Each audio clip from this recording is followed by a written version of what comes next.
sering lihat kayak model pocong. Waduh. Iya, bener. Iya. Jadi waktu itu teman saya lagi buang air kecil. Nah, kebetulan dia itu memang udah biasa buang air kecilnya itu sembarangan.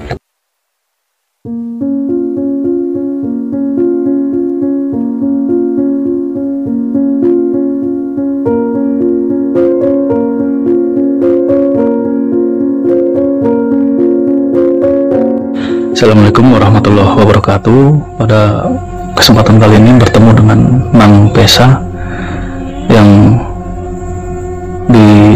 pada kesempatan yang lalu telah saya bawakan ceritanya, dan pada saat ini Mang Pesa akan menceritakan secara langsung.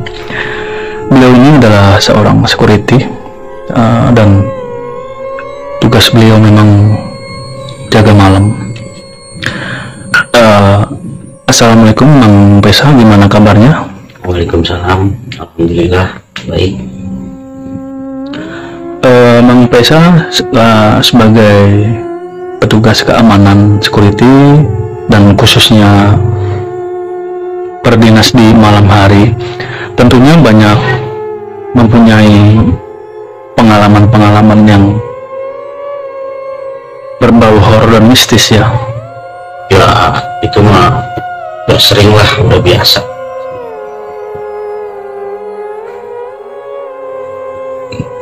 Dan memang untuk tempatnya ini sebuah rumah atau memang kantor atau bagaimana, Mang? Jadi rumah besar tapi udah lama kosong. Terus halamannya sama kebun-kebunnya itu luas, cukup luas, Iya. hampir 1 hektar luas itu. Oke. Dan tentunya ada satu atau lebih pengalaman yang tidak pernah dilupakan oleh Mang Pesa, itu salah satunya apa, Mang? Ya ada sih, ya kadang kita suka diisengin sama makhluk-makhluk yang begitulah, Iya. yang nggak kelihatan gitu, kasat mata istilahnya. Ya kadang-kadang kita suka ditongolin. Wah. Sering lihat kayak model pocong. Waduh. Iya, genderuwo. Ya itu udah biasa sih ngeliat kayak begitu. Ya alhamdulillah kita nggak terlalu panik gitu kalau ngeliat, karena mungkin udah sering lihat. Iya.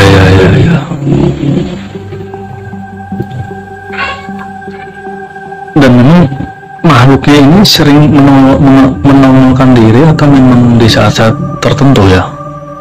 Kadang-kadang ya di saat-saat malam tertentu. Ada yang keluarnya itu di saat malam-malam tertentu aja, seperti Jumat, Selasa. Ada yang memang malam biasa pun suka, mungkin karena kebetulan kelihatan aja gitu, atau memang nggak ngerti, atau dia sengaja nongolin diri mungkin. Iya, supaya kita tahu bahwa ada dia di situ. Ya udah, kita ya lebih berhati-hati aja gitu, supaya nggak merasa terganggu dia sama kehadiran kita, sama keberadaan kita di situ. Iya. Saling menghargai aja intinya. Rumah tersebut sudah lama tidak diisi ya, berarti ya, kondisi kosong ya? Kondisinya kosong, jadi sama pemiliknya udah dijual. Terus setelah laku mereka pindah, kosong. Nah setelah beberapa lama ya barulah si pembelinya itu menugaskan kita untuk berjaga di situ. Untuk saat bertugas ini berapa petugas? Setiap malamnya 3 orang petugas itu yang berjaga malam itu. Dan semuanya mempunyai pengalaman yang berbau horor? Semuanya sama. Kebetulan bukan saya doang yang sering melihat, yang sering ditunjukin. Semuanya bertiga itu sering. Kadang-kadang secara berbarengan kita sama-sama melihat gitu. Iya. Dan semuanya melihat sosok yang berbeda atau yang sama? Kalau lagi berbarengan itu pernah kayak satu malam kebetulan kita lagi patroli ngontrol kan, kebetulan lahannya itu agak luas, hampir 1 hektar. Nah, pas kita lagi ngontrol bawa senter, ya kebetulan kita sama-sama bertiga itu melihat. Iya. Untuk yang melihat sosok pocong itu bagaimana ceritanya? Kalau itu memang dia kadang-kadang secara nggak kebetulan, tahu-tahu di bawah pohon, pas misalnya kita lagi nyenter atau di bawah pohon juga, kan dia pas kita senter, kita alihin ke tempat lain, kita senter lagi udah nggak ada, udah hilang. Sering sih kalau yang kayak begitu. Ya cuma kita berusaha biasa aja karena emang lagi tugas kan. Iya. Berarti boleh dikatakan tempatnya sangat-sangat menyeramkan ya? Memang ya, kalau kata orang pribumi situ sih angker lah di situ. Saya juga pernah dibilangin sama RT setempat, hati-hati katanya Pak, kalau jaga di sini jangan terlalu jangan terlalu sombong, jangan kabur lah gitu. Iya. Karena memang di sini tempatnya beda katanya. Ya memang pas saya memang benar. Kemungkinan ada tidak satu pengalaman yang membuat Mang Pesa ini tidak dilupakan, pengalaman yang menakutkan di lokasi tersebut? Ada. Jadi ini salah satunya serem, tapi saya sampai sekarang nggak bisa lupa karena ada lucunya juga. Iya. Jadi waktu itu teman saya lagi buang air kecil. Nah, kebetulan dia itu memang udah biasa buang air kecilnya itu sembarangan, kadang-kadang di bawah pohon, kadang-kadang di samping gitu kan. Nah, pas dia lagi buang air kecil, tiba-tiba dia melihat makhluk ya sejenis pocong. Waduh, orang. Nah itu dia itu sampai ketakutan, sampai lupa ditutup celananya itu. Masih kencing dia lari-lari ke saya itu. Iya. Mang, itu lihat Bang. Ya itu kita sama-sama lihat. Dan sosoknya jelas itu. Jelas. Cuma saya dibanding takutnya lebih lucu kepada teman saya itu, karena sampai kencingnya itu sampai kemana-mana dia. Saking ketakutannya dia udah nggak sadar. Sangat-sangat pengalaman yang sangat menakutkan ya. Waduh. Dan memang untuk lokasi dirahasiakan ya, demi istilahnya menjaga yang namanya aset, jadi kita tidak bisa share tempatnya atau kita kasih tahu lokasinya ya. Itu memang banyak tanaman istilahnya banyak pepohonan atau memang hanya rumah saja ya? Jadi rumah besar juga banyak pohon-pohon, ya pohon-pohonnya itu ya yang udah berusia puluhan tahun lah, pohon udah besar-besar, rimbun. Jadi kalau siang pun walaupun lagi panas di situ tuh tetap adem, dingin karena pohonnya udah besar-besar.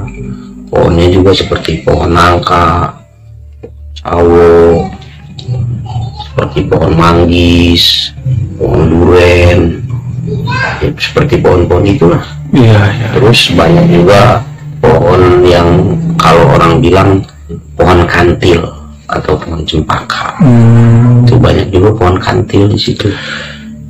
Kira-kira nilai keseramannya ini antara rumahnya dan sekeliling rumah ini lebih menyeramkan mana ya? Kalau untuk serem, lebih serem di sekeliling rumahnya, karena yang sering kita lihat di sekeliling rumahnya. Iya. Kalau di dalam rumah ya paling suara-suara aja sih, nggak pernah kelihatan gitu, nggak pernah nongol. Iya. Untuk ukuran rumahnya berarti ya sangat besar sekali ya? Ya besar banget rumahnya. Sangat besar lah rumahnya. Dan di dalam rumah ini ada tidak tempat-tempat yang kira-kira hawanya menakutkan atau biasa saja gitu? Hampir di setiap ruangan rumahnya itu memang hawanya serem, menakutkan, karena rumah itu sempat lama dikosongkan gitu. Apalagi di kamar mandinya, di dapur, itu kan selama ini gelap, kosong, jadi ya sedikit serem lah gitu. Iya. Kalau sendiri masuk ke dalam rumah itu ya kadang-kadang nggak berani juga. Kadang-kadang kita kalau masuk ke dalam rumah itu harus berdua. Wah, sangat-sangat menyeramkan berarti ya. Iya. Tapi kira-kira rumah tersebut sebetulnya rumah biasa ya, dalam arti tidak pernah ada tragedi yang memilukan atau apa ya? Ya kalau tragedi yang memilukan sih sebenarnya sepertinya nggak ada. Cuma memang tempatnya itu dari mulai sebelum dibangun rumah itu memang sudah tempat angker. Terus kebetulan ada kisah juga, ya entah kenapa lah ya itu. Iya. Tapi saya hanya dapat keterangan bahwa pernah pembantunya itu meninggal di situ. Jadi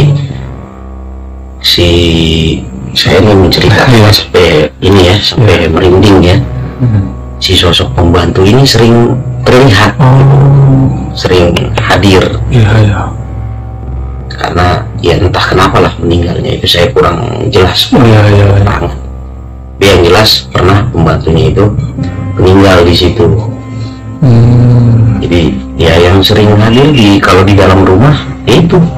Wah, sosok pembantu itu kadang di dalam rumah tuh, di kamar mandi itu kayak berisik orang mandi, keran terbuka, pas kita cek ya nggak ada.